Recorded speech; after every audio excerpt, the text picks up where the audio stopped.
నెల్లూరు నగరంలోని స్థానిక ఇందిరా భవన్ నందు సిటీ కాంగ్రెస్ అధ్యక్షుడు నారపరెడ్డి కిరణ్ కుమార్ రెడ్డి ఆధ్వర్యంలో విలేకరుల సమావేశాన్ని నిర్వహించడం జరిగింది. దీని ముఖ్య ఉద్దేశం ఓటర్ జాబితా అవకతవకలపై కాంగ్రెస్ పార్టీ సంతకాల సేకరణ ఉద్యమం మరియు మెడికల్ కాలేజీ మేనేజ్మెంట్ సీట్ల అమ్మకాల విషయాలను తెలియజేస్తూ కార్యక్రమానికి కొనసాగించారు. ఈ కార్యక్రమంలో కాంగ్రెస్ పార్టీ నాయకులు, కార్యకర్తలు తదితరులు పాల్గొని విజయవంతంగా కొనసాగించారు.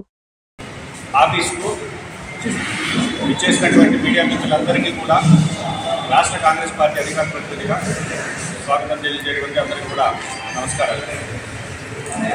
నెల్లూరు జిల్లాలో 2 రోజుల క్రితం జరిగినటువంటి ఒక దుర్ఘటనలో 7 మంది మృత్యువార్త చెందడం జరిగింది. వారిని మా కాంగ్రెస్ పార్టీ సభ్యులు వెళ్ళి పరామర్శించి ఓదార్చడం కూడా జరిగింది. కాకపోతే ఇక్కడ కేవలం ఇది ప్రభుత్వ హత్యలు కానీ కాంగ్రెస్ పార్టీ చూస్తుంది.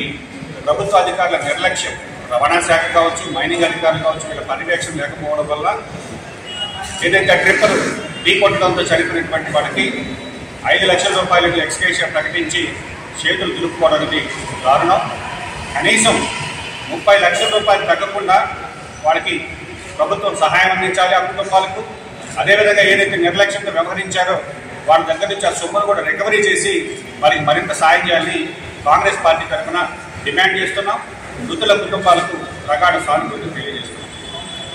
ఇకపోతే నిన్నటి రోజున కాంగ్రెస్ పార్టీ విపక్ష నాయకుడు రాహుల్ గాంధీ గారు ఢిల్లీలో ప్రెస్ మీట్ పెట్టి ఎలక్షన్ కమిషన్ ఆఫ్ ఇండియా ఏ విధంగా ఈ దేశంలో పనిచేస్తుంది, గతంలో కూడా కర్ణాటకలోని మహదేవ్పూర్ అసెంబ్లీ నియోజకవర్గానికి సంబంధించి కూడా ప్రెస్ మీట్ పెట్టిన తర్వాత నిన్న మళ్ళీ దానికి పరంపరగా ప్రెస్ మీట్ పెట్టి ఏ విధంగా ఓటు చోరీ జరుగుతుంది, ఈ దేశంలో ప్రజాస్వామ్యం బతికుండాలంటే 5 సంవత్సరాలకు ఒకసారి మనం ఓటు వేసే విధంగా మనకి రాజ్యాంగం హక్కులు కల్పిస్తే ఆ రాజ్యాంగం కల్పించినటువంటి హక్కులు కూడా తుంగలో దొక్కుతూ ఎలక్షన్ కమిషన్ ఆఫ్ ఇండియా ఏ విధంగా ఓటు చోరీకి పాల్పడుతుంది అనే దానికి స్పష్టమైనటువంటి ఆధారాలతో నిన్న రాహుల్ గాంధీ గారు ప్రెస్ మీట్ పెట్టడం జరిగింది.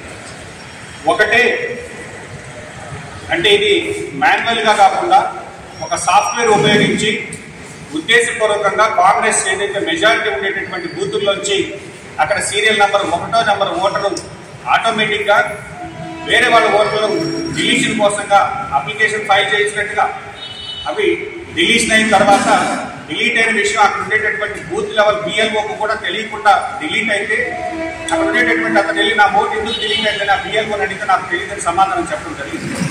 దీని మీద కాంగ్రెస్ పార్టీ గతంలో ఎన్నోసార్లు చెప్పినప్పటికీ ఆ ఏదైతే ఓటు కోల్పోయిన వాళ్ళు కంప్లైంట్ ఇస్తే కర్ణాటక సిఐడి కేసు ఫైల్ చేయడం జరిగింది. దానికి సంబంధించి విచారణలో 18 సార్లు ఎలక్షన్ కమిషన్ ఆఫ్ ఇండియాకి లేఖ రాసింది. ఎక్కడ ఏ ఐపీ అడ్రస్ నుంచి ఈ ఫామ్ 7 డిలీషన్ సంబంధించినటువంటి అప్లికేషన్స్ లాగిన్ అయ్యింది, వాళ్ళు ఏ మొబైల్ నెంబర్తో లాగిన్ అయ్యారు, ఆ యొక్క డివైస్ కోర్స్ ఏంటి, దాని యొక్క టెక్నికల్ డీటెయిల్స్ ఇవ్వమని 18 సార్లు సెంట్రల్ ఎలక్షన్ కమిషన్ని కర్ణాటక సిఐడి వాళ్ళు ఇన్ఫర్మేషన్ అడిగితే కనీసం ఆ ఇన్ఫర్మేషన్ కూడా ఇవ్వలేనటువంటి పరిస్థితి. కాకపోతే ఈరోజు స్పష్టంగా ఆధారాలతో వివరిస్తే నిన్న ఎలక్షన్ కమిషన్ ఒక మాట చెప్పింది, అవును ఏదైతే ఓటర్ డిలీషన్ సంబంధించి అప్లికేషన్స్ వచ్చిన మాట వాస్తవే, మేము అవన్నీ పరిగణలో తీసుకోలేదు, కొద్ది ఓట్లు మాత్రమే, కొద్ది సంఖ్యలో మాత్రమే డిలీట్ అనేది. అంటే వచ్చిన మాట అయితే వాస్తవం, సాఫ్ట్వేర్ని ట్యాంపర్ చేసో లేదంటే దాని సాఫ్ట్వేర్కి వేరే రకంగానో హ్యాక్ చేసో ఎక్కడైతే ఎలక్షన్స్ జరుగుతున్నాయో, ఎక్కడైతే కాంగ్రెస్ బూత్లు మెజారిటీ ఓట్స్ ఉండేటటువంటి దగ్గర ఈ యొక్క ప్రయోగాలు ప్రతి రాష్ట్రంలో చేస్తున్నారని రాహుల్ గాంధీ గారు ఆరోపించడం జరిగింది. కాబట్టి ఈ విధంగా స్పష్టమైన ఆధారాలతో వాళ్ళు తీసుకొచ్చి మీడియా ముందు ప్రవేశపెట్టి మాకు తెలియకుండానే మా ఓటర్ ఐడి ఎపిక్ నెంబర్ నుంచి ఓటు డిలీషన్ అప్లికేషన్స్ వెళ్ళని నిరూపిస్తే దాని మీద ఈరోజు బీజేపీ ప్రభుత్వం స్పందించేటటువంటి పరిస్థితి లేదు.